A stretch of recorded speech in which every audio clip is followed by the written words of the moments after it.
Alright guys, the brand new Overwatch patch notes just came out today for a bunch of different heroes. We're here to go ahead and show off the massive update as well as talk about the Cowboy Bebop event. So basically there's a Cowboy Bebop event going on. There is a new mode. I'm going to reserve that for a specific video, but I just want to go over the patch notes. So yes, there is a Cowboy Bebop event and you can get a free weapon charm. There's an icon as well as a Ein Wrecking Ball skin, but I'm really here just to go over the patch notes and show you guys gameplay of that. So starting right off, these are going to be global changes. So they nerfed the projectile size on things that would travel at a speed greater than 50 meters per second. So this got reduced over here by a little bit. It's basically 25% of a nerf on some of the projectiles that would go again at this sort of a speed. So this is a nerf to certain projectiles in the game. This is again all heroes.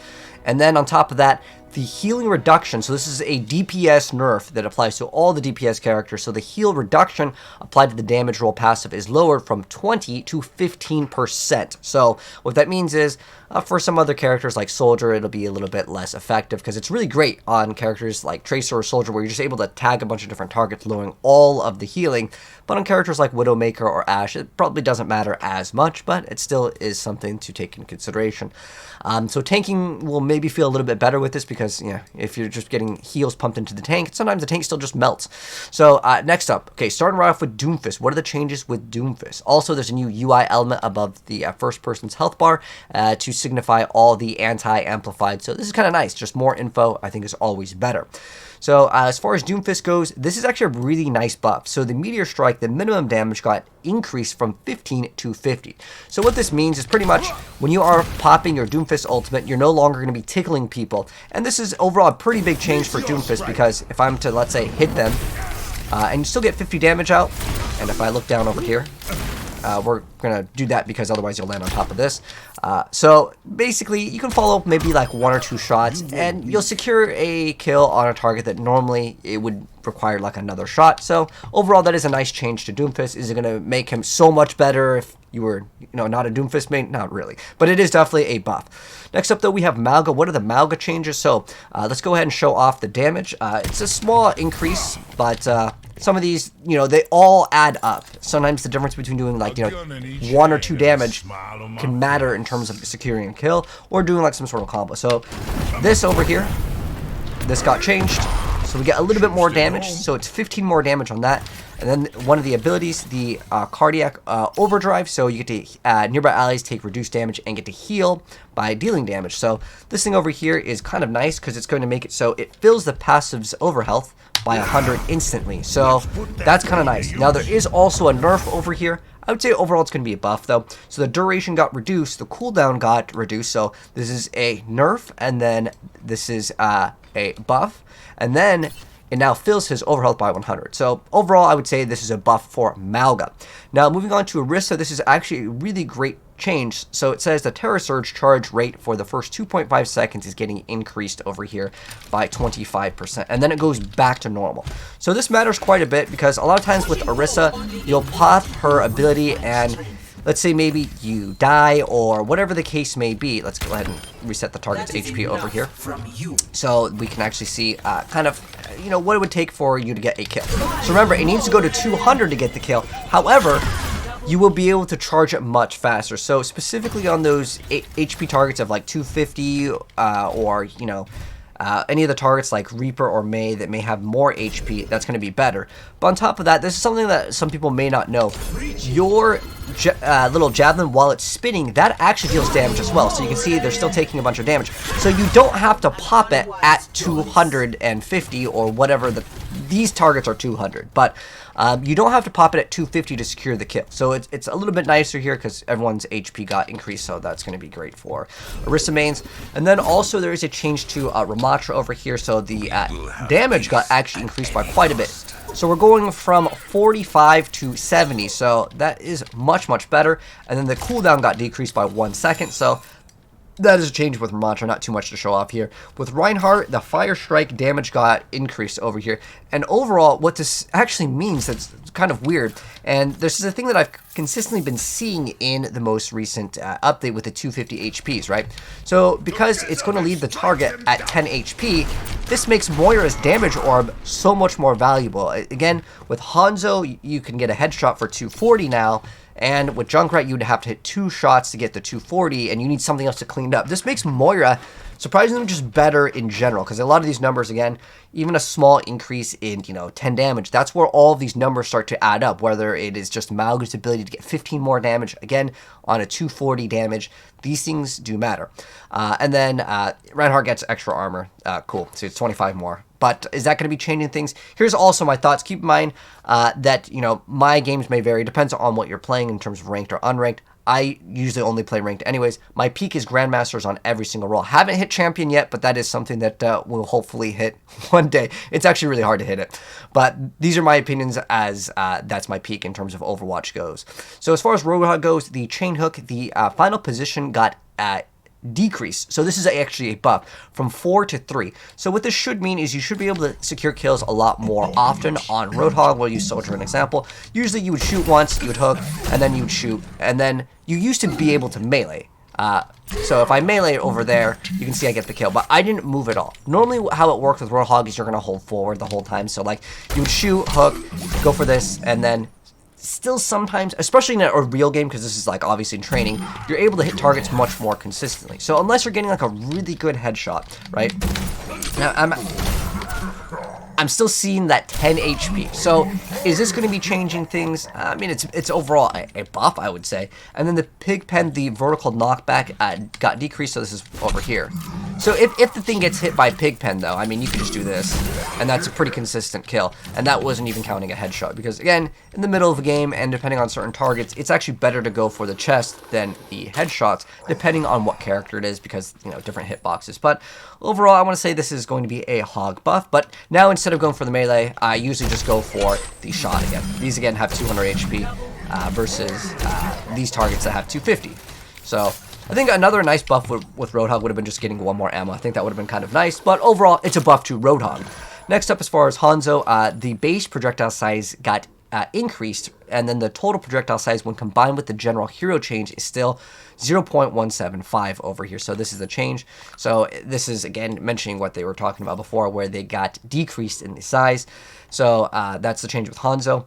And then with Mei, actually with the Hanzo thing, it's actually kind of interesting. And the reason why I say it's interesting is because Hanzo, surprisingly over here, there were some targets where you actually couldn't hit them in the head because of the way that their arms were designed. Like, let me see if I can still replicate it. It might be kind of hard. So, like, obviously, you'd think that this is a headshot, right? Okay, well, it registers a headshot there. Now, the problem that I was seeing with some clips is that, like, you would aim for the head. I don't know if I can show it. But there are some angles on certain characters where their, like, hands are considered so big because the hitbox size got increased, right?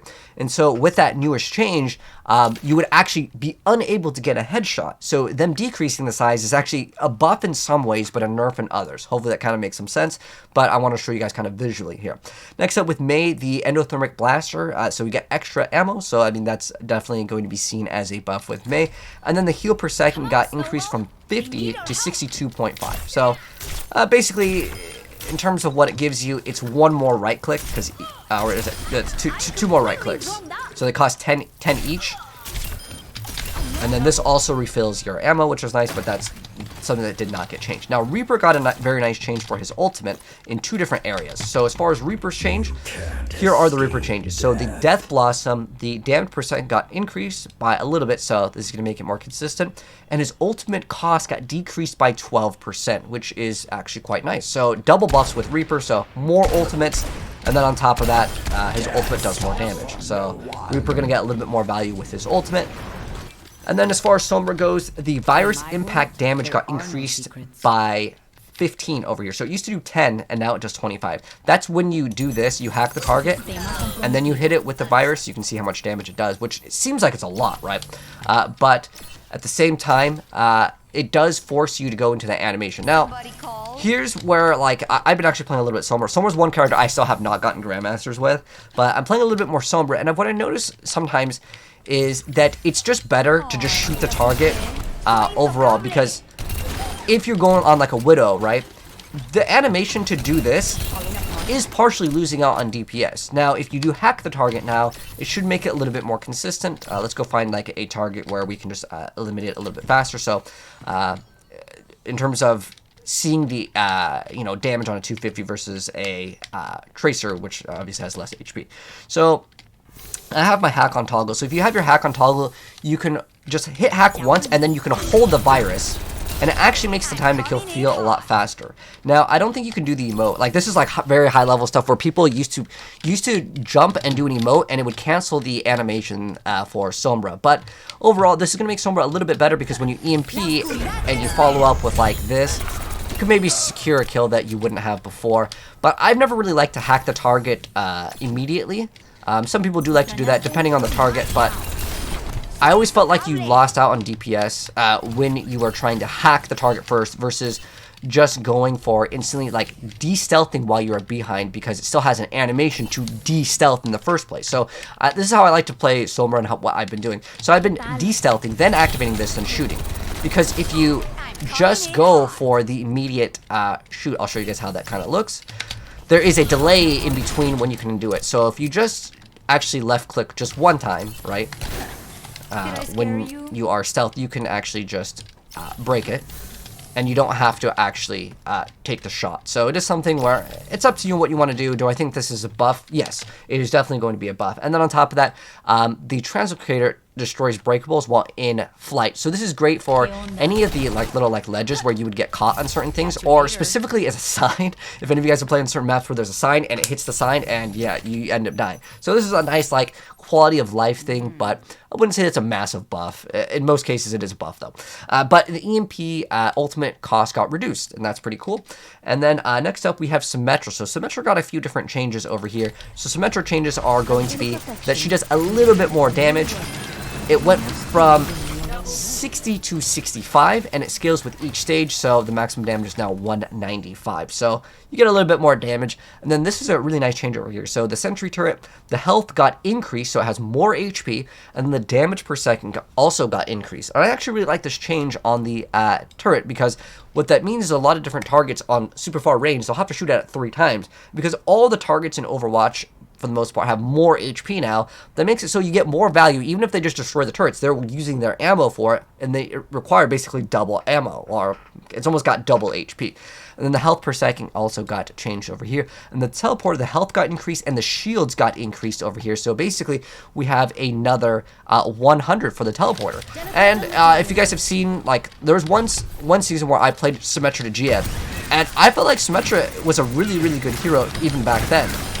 But with this newer change now, and what I've been doing is I just like to throw the teleporter out in random areas, and enemies just shoot at it. And now that it has way more HP, and because other targets have more HP, it's going to give you even more value with that same strategy that I actually implemented in before when I was playing Symmetra. So I think that's actually a pretty good change, and that is this is the buff that I'm actually most excited about. But yeah, overall, Symmetra is going to actually add a lot more value, even if she's not like killing the targets, which is cool. Next up, Torb, the turret does 2 more damage. I mean, there's really not much to show. This is great. By the way, these notes are for PC. I don't know if console also got this buff or what the console changes, because I know on console, the turret does less damage. So now I'm not sure what that is going to be doing. Actually, did they actually specify on console over here? This is actually something, it just says live PTR. Okay, so it doesn't specify. But I'm assuming console also got like some extra damage. So the next change is with Ana over here. Ana's been pretty rough this season for a lot of players, and that is because, well, there's characters like Moira that are just getting so much more value this season, right? Because even if you anti, the targets have more health, so it's a little bit harder to confirm the kills.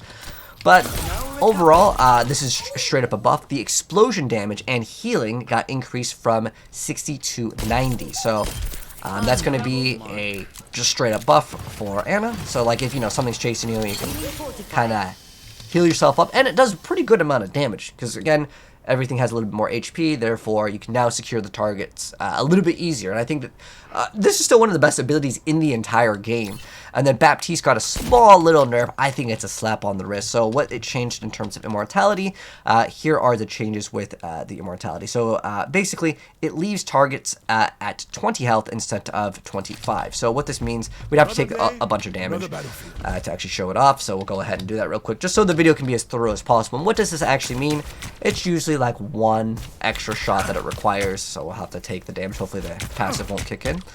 So before, you used to be, well, it depends on what the target is. So we're going to be at 250 here, and I'll show you guys exactly how much it leaves us at. So come on, hit us one more time.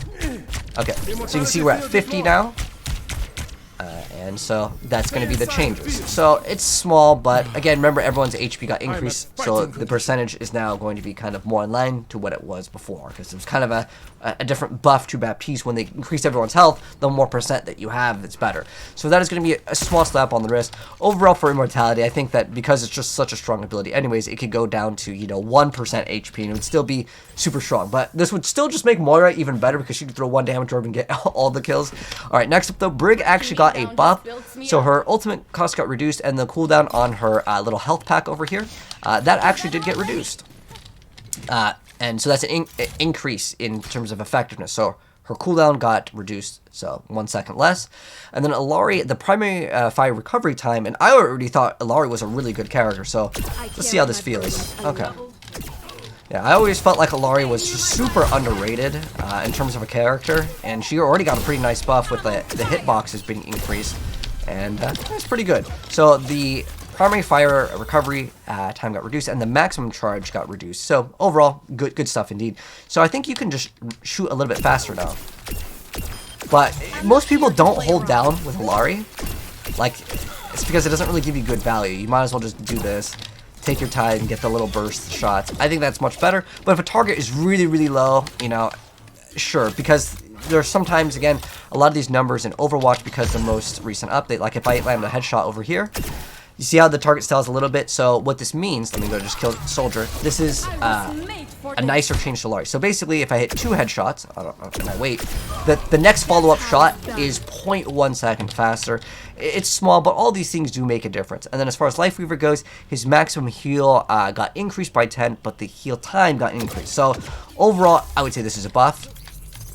So you can charge up longer, and it's going to heal for a little bit more. But you can still just heal at 70, I believe is what it was before. So again, that's a nice buff. And then a bunch of bug fixes over here. But that's going to go and wrap it up for the newer changes with the most recent update. I'm curious to know, what do you guys think of this? Who do you guys think is going to be the winners and the losers of this? I definitely want to try out more Sombra, as that's one of the things I want to do. It's kind of on my to-do list to try to get Sombra to Grandmasters. So I think we're going to try a little bit more Sombra, and with the new Cowboy Bebop update, there is a new mode that we can actually play, and I'll give you guys gameplay of that as well. But anyways, those are going to be the patch notes. If you guys enjoyed the video, drop a like on it. If you're new here and you want to see more of this in the future, and this is your first time here, subscribe, turn the bell. We'll be dropping some more Overwatch content very soon. But thanks for watching. I'll see you guys in the next video. Peace out.